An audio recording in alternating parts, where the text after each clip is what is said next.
For two guys to get 1,000 in the same game, how special is that? It's pretty amazing, and those two, I told them in the locker room, and those two guys to get 1,000 on the same night is really special because they've been so big in building this program and doing anything for the team. And Tyson played 5. Max came off the bench all those years and got undervalued a little bit and had to scratch and claw to get any minutes here. And their stories are pretty amazing, and they've just given so much to this program.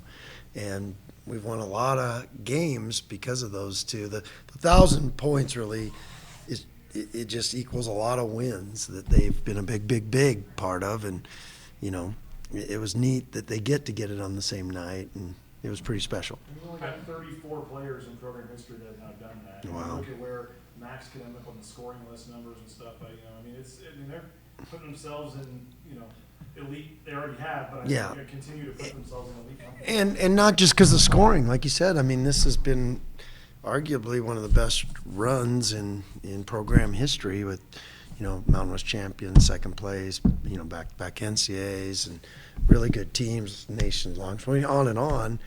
And like I said, those guys have been a huge part of it because of what they'll sacrifice to win. They don't care about 1,000 points. 1,000 points are a pretty cool milestone because they both know, especially Max, he knows so much about this program. He knows every 1,000-point scorer and who they are, and going way back.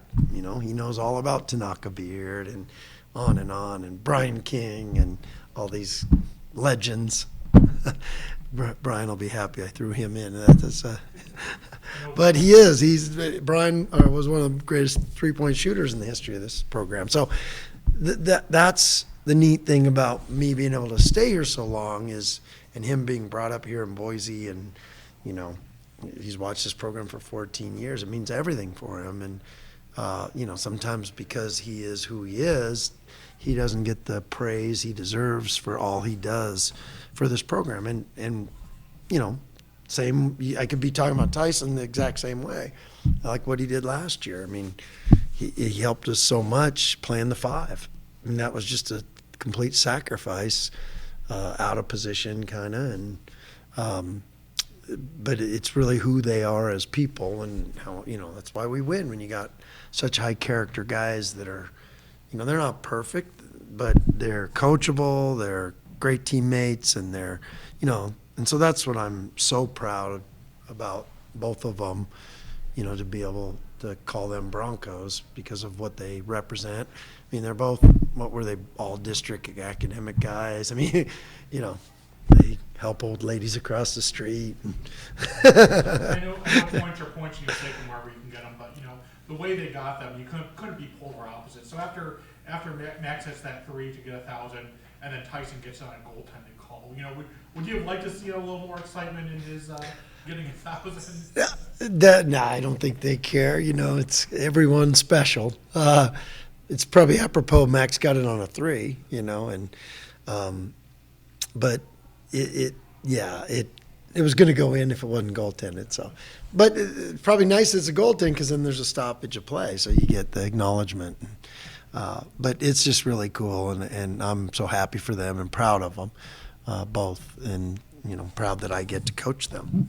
In terms of the kind of just the pace, the command of Max tonight, I feel like it was the most comfortable I've ever seen him on the court, which is saying something.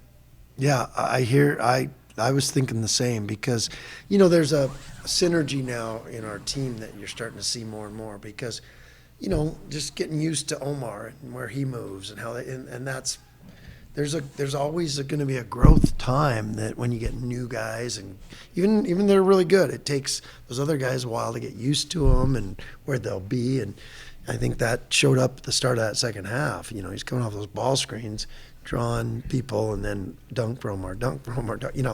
So I think we're all starting to play better together. Our roles are getting more defined. I think I'm getting more comfortable with who can do what when I sub. I wasn't happy with the way I subbed it in the half, but there was just a series of unfortunate events. And Cam had 2 fouls. I didn't he was playing so good. I'd like to let him run it out a little bit more, but that's basketball. It's not gonna be perfect. Leon, Omar's playing like an all-league kid. Sure is. 20 points back-to-back games. Were you aware, like, first of all, what is that doing for your team, the fact that this guy can go drop 20 for you? Yeah, it's Did you huge. see that coming? Yeah, we did. It was junkyard dog guy, not really a 20-point. no, we saw that, and we knew, and that's a big part of why he came here, because it's like Buzo. He's averaging 1 point, but we knew what he could become. We have a vision for, a roadmap for what they can become, and you have to kind of see it before you can build the dream. And the thing that I equate him to, and kind of, if you watch the NBA, Bam on the Miami Heat is who he plays like, and who he can that's who he's becoming. So he's still scratching the surface of figuring out how he can score, because he only had 26 points. He had 20.7 rebounds, and, I thought he was terrific in 26 minutes. So, yeah, that's pretty darn efficient. And that's what I love about, he was 20 points on 10 shots. Max was 22 points on 12 shots. That's efficiency. Tyson had 13 points on 7 shots. There's a lot of guys in college that can get 20 points, but they might take 20 shots to do it, and they don't win. You were very purposeful in your non-conference scheduling. Yeah. Now that you're through that porch and you look back, 9-4, a few good wins. Where do you guys stand? What going into conference playing? Is this kind of what you saw from this team? I think it helped us a ton. We played a lot of close games. I think we were 4-1 in those 5-point games or whatever, and that's what league is.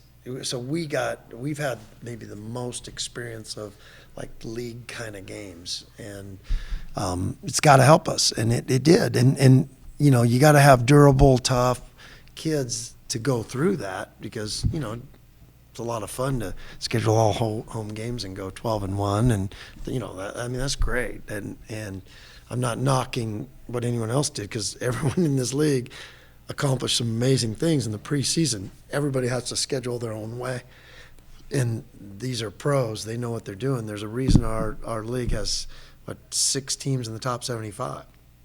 Those coaches did an amazing job scheduling the right way, winning games, putting together these teams. Like the guy at Utah State, it's a beautiful job he did. He had 0 points coming back, 0.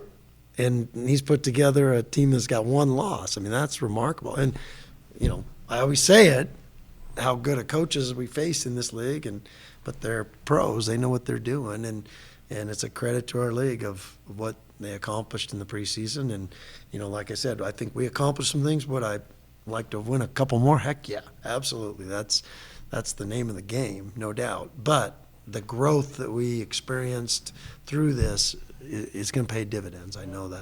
On the flip side, you have the bad loss you had maybe in previous seasons. Right. True. Do you feel like you just, regardless of what you had done in non-con, you probably would have had almost the same thing in conference play anyway moving forward. Do you feel like you just kind of, that was in the past now, it's a new season? Absolutely. It always is when you get to conference, but that, that's always we don't do rearview mirrors, but we learned so much and we got better because of it.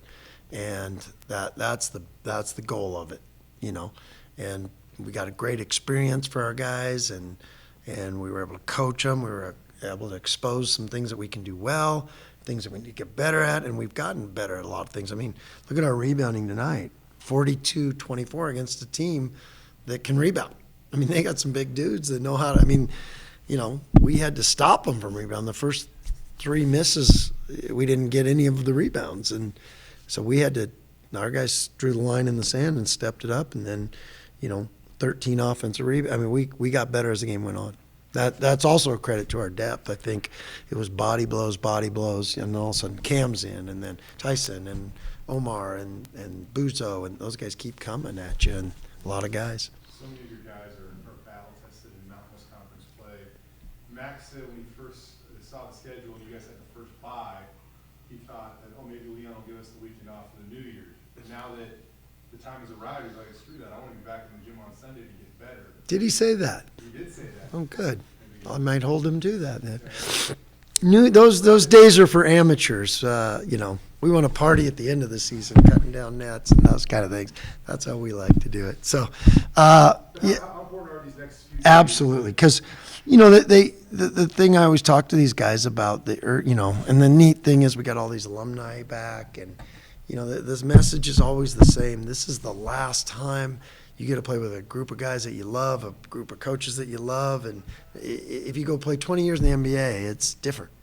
You know, it's your job, and we're embracing every day we have together. And these guys, you know, it's a long, June, July, August, September, all those things you go through to get to here. Well, the horses can see the barn, even though it's only January. They're running, and that's a great sign. And it, you know, that's why we're getting better. Is we're willing to work at it. How hard in this first game that they dealt with it too? When you disperse for 4 days, you don't know what guys are doing, how Yeah. they're actually working out, running, shooting, and come back. And then, was there any danger, I guess, playing a team like Utah? Yes, I felt that. Yeah, we coached it and approached it like a league game. I mean, you know, and what a great crowd tonight. What was the announced? 10,700. Oh, what a great crowd. I was driving to the gym and I was like, I hope people know we play tonight.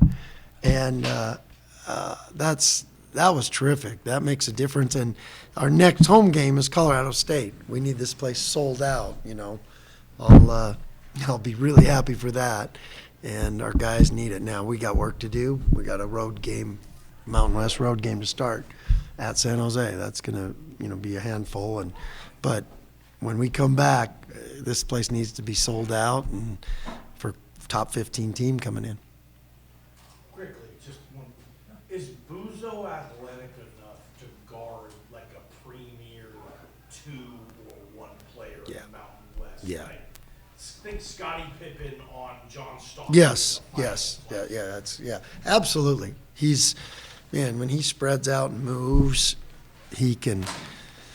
And athletic, Yeah, stay with and his size bothers people too. Yeah, so it gives you elite defender, and you know Roddy's becoming a lot better defender. We need to make him an elite defender. Max knows how to play in this league, and you know you put him on the right guys, and he did a great job on Toulson tonight because that kid can really shoot, and we know that, you know. And the guy got 1 3-pointer, so but that kid can light it up. So, all right, thank you. Thanks, everyone.